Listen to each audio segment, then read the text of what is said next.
what are some of the, I guess, not pros and cons, because you still work here and I don't want to have any cons, but like, what's the difference really that you're seeing from going from there to kind of a bigger... First of all, let me say, Deep Ellum Brewing has always been, this was the first brewery, like when I started getting interested in craft beer. Oh, okay. When I worked at Benny Keith, I would come up here in a truck and pick up pallets of beer. Nice.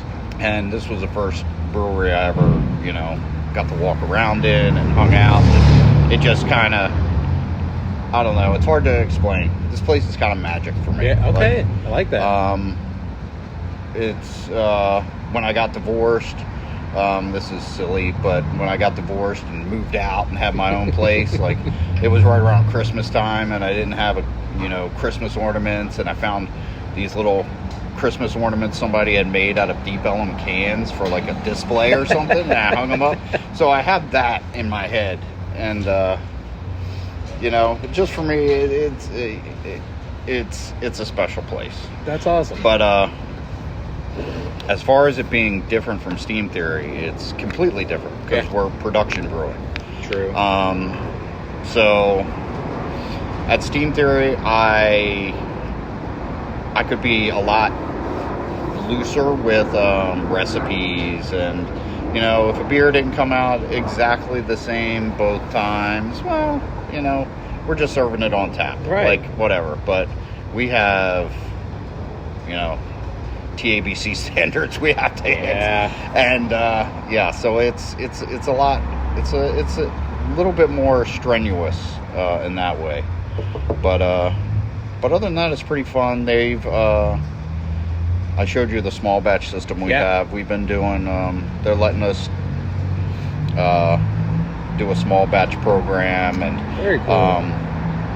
Work with people in our cellar and other people around the brewery just to try to get people excited about making beer, basically. Yeah, that way it's not just mundane, same day to day, So like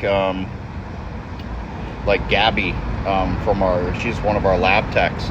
Like, she wanted to do a sour. We did a sour. I'm trying to remember what it was.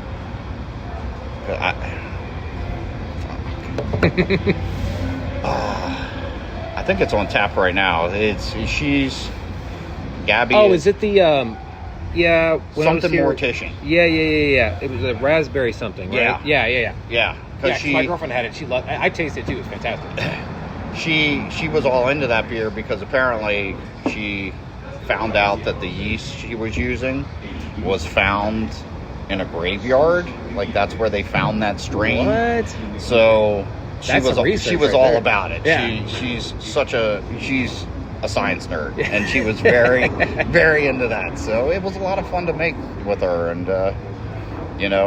it was a lot of fun when we introduced it and we all came out and had one in the tap room and supported her and told her how amazing it was, and it's just try to get people excited about doing stuff like that, because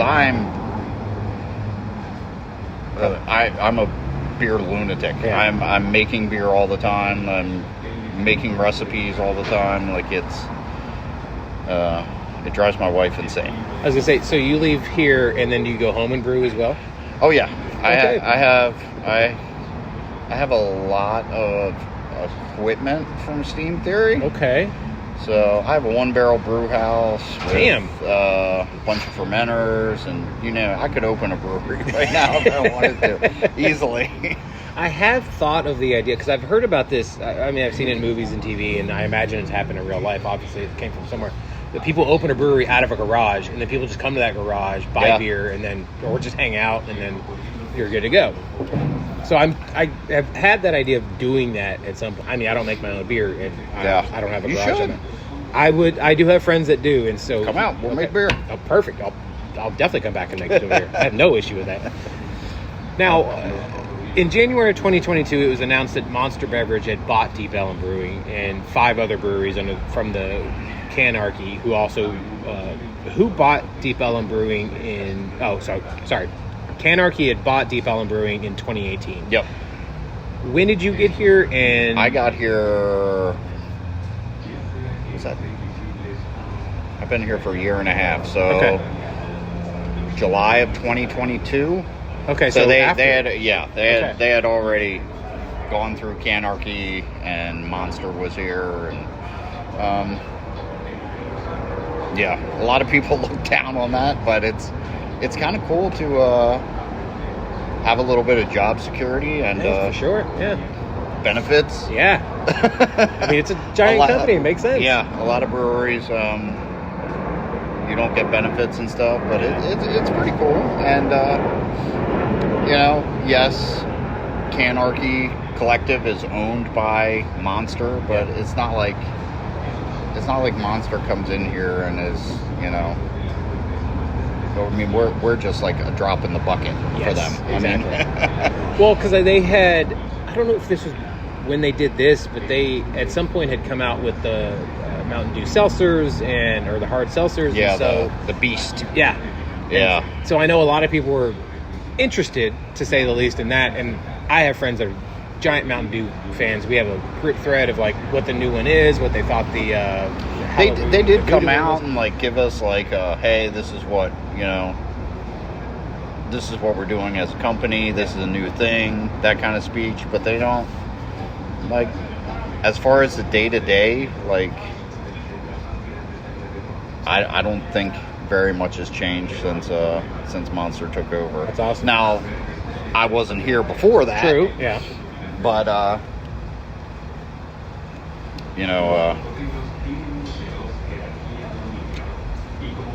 from people I've talked to, they, there's always some who are like, it was better before, but whatever. Everyone will always say that. There's always somebody Back pissed in my off about day. something. Yeah. And it's, I mean, there's so many breweries in North Texas. Over 80. Yeah. You got to do what you got to do to survive. And True. yeah, so. And as somebody who had come from one that unfortunately did not survive, like you said, the job security of being in a brewery, that you get to do what you wanted to do anyway, like you said, you would do for free. The job security is so much better. Yeah. My only complaint is my commute. Sherman to Dallas is not ideal, no. As someone who's driven from Fort Worth to Sherman. But, you get used to it after a while. You put on a podcast or a book. True, yeah. And go down the road. There you go.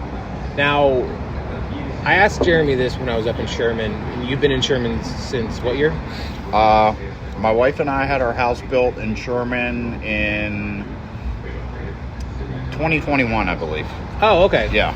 We've been there for a couple years now. My wife's family lives there, so. I was going to say, what has the growth of that city it's been insane. like for you? Yeah. I mean, nothing is just in the 2 years. I can't imagine what Jeremy thinks of it. Yeah. I mean, he's been there his whole life. But I think traffic was his biggest complaint. Yeah. There's so much construction and nonsense, and but it's really neat. I don't know. My father-in-law would laugh at me because when I would go up there, I would always say, like, I want to move to Sherman. It reminds me of where I lived on the East Coast. It's kind of just a little bit slower pace, little down home, little, everybody kind of knows everybody type deal, Yeah. And I love that. And I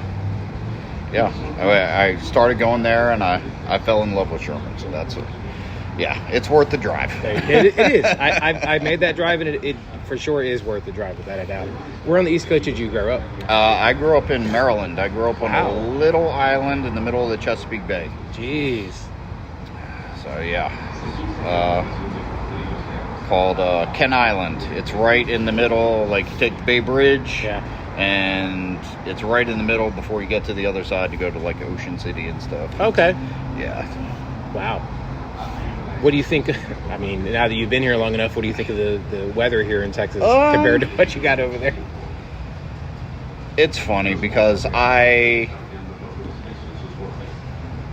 miss the snow. Really?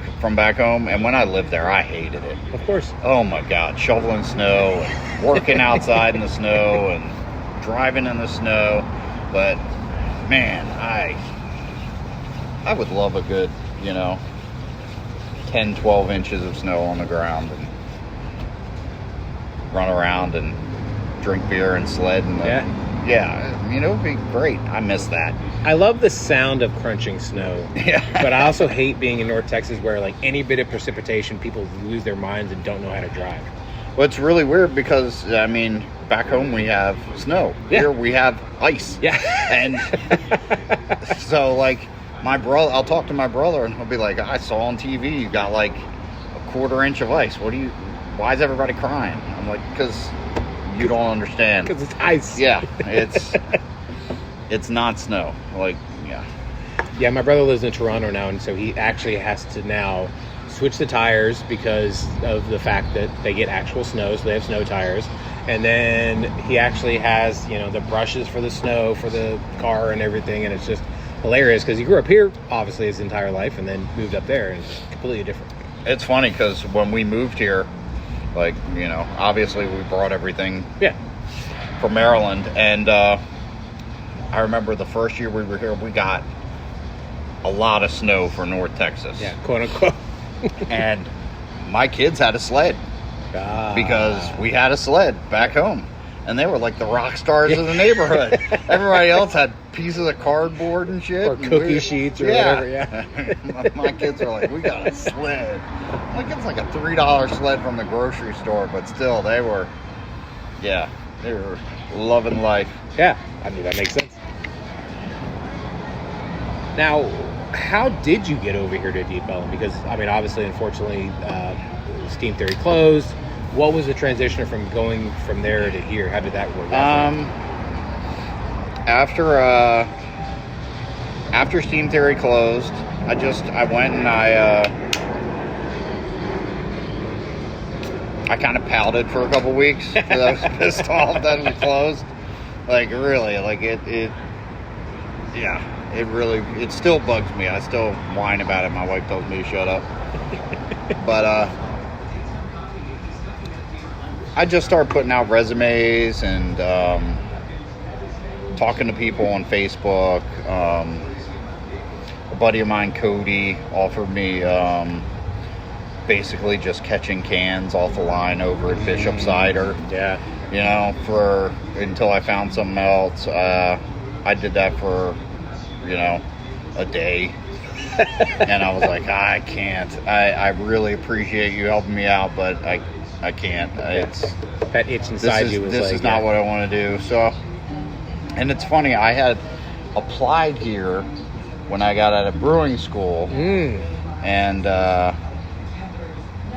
interviewed and everything, and then I went to Steam Theory. But I applied again, and Bobby, who was the brewing manager at the time, called me and offered me a job. I was going all over the place. I was interviewing. I interviewed at False Idol, Bitter Sisters, bunch of different breweries.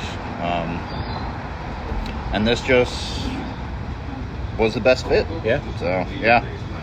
It worked out pretty good. That's awesome. Now, you did take me on a little tour, and I very much appreciate that because I love seeing where the sausage is made. Yeah. The quote-unquote unsexy side of it. But this place is absolutely amazing. And like you said, you guys are kind of more of a production brewery. Oh, yeah. As opposed to, let's say, maybe going to False Idol or Steam Theory or whatever.